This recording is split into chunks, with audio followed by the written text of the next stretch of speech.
But the basis for the claim that the Jews have that this is their land is based on what? The scripture. Exactly. It's based on the scripture. So how do we solve this problem, Tiffany? Let's try to come up with a solution today, me and you. Okay.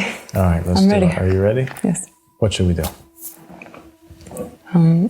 I am wise enough to know that I don't have the answer, but I'm also wise enough to think that you would.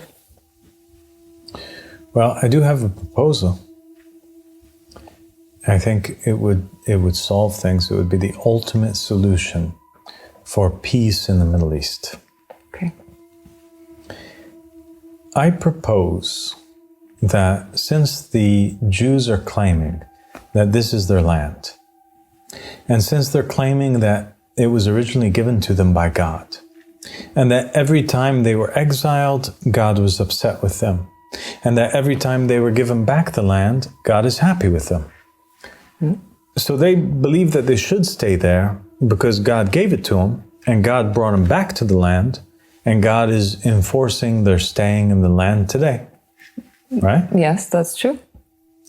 And the Muslims believe that the Jews are disbelievers, breakers of the covenant, killers of the prophets and the messengers. They believe that they don't have a claim to the land. Mm-hmm.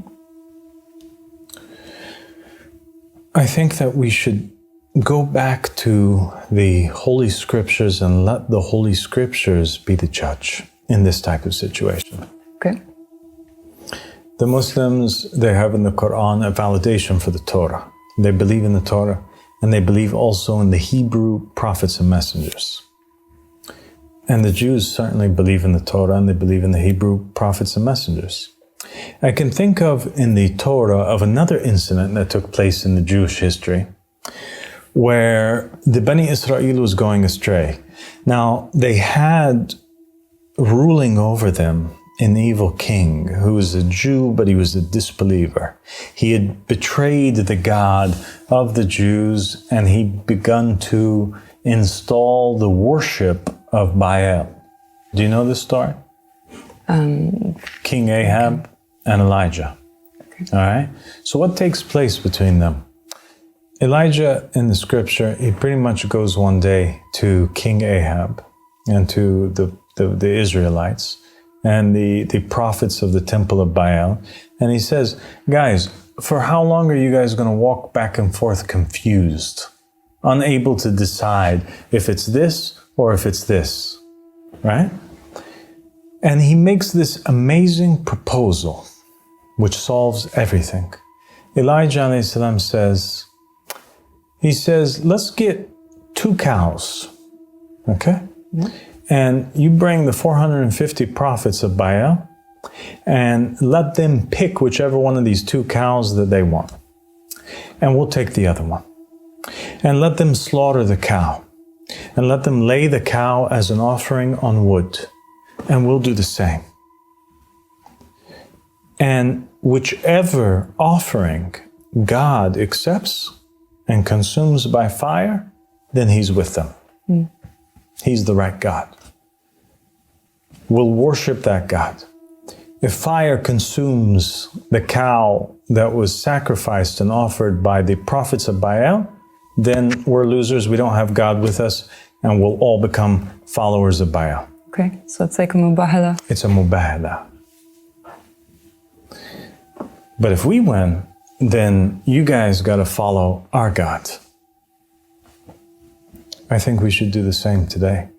I think that's the only solution for peace in the Middle East. Okay. We should have a giant mubahala that takes place, where we get all of the prominent Jewish rabbis. We tell Israel, bring all of your most prominent rabbis, whoever it is that you choose, all your holy men, bring them. We get all of the international TV stations recording. We bring the UN out there. We bring international organizations. We televise the event live. And we bring the Muslims too. And we make them pick the Palestinians, the best of their sheikhs, the best of their imams. And we let each one of them slaughter a cow. and offer it on wood, an offering on an altar, and whatever offering is accepted by fire, then God is with them. I think that's an amazing idea. I think that that's an amazing solution, because you're going back to exactly what they believe. You're going back to the way that they understand God to communicate and how God has communicated before, according to the scriptures. If fire consumes the offering of Israel in front of the whole world, then everybody should immediately convert to Judaism. And the Muslims should be the first people to destroy Al-Masjid al-Aqsa and allow the rebuilding of the temple.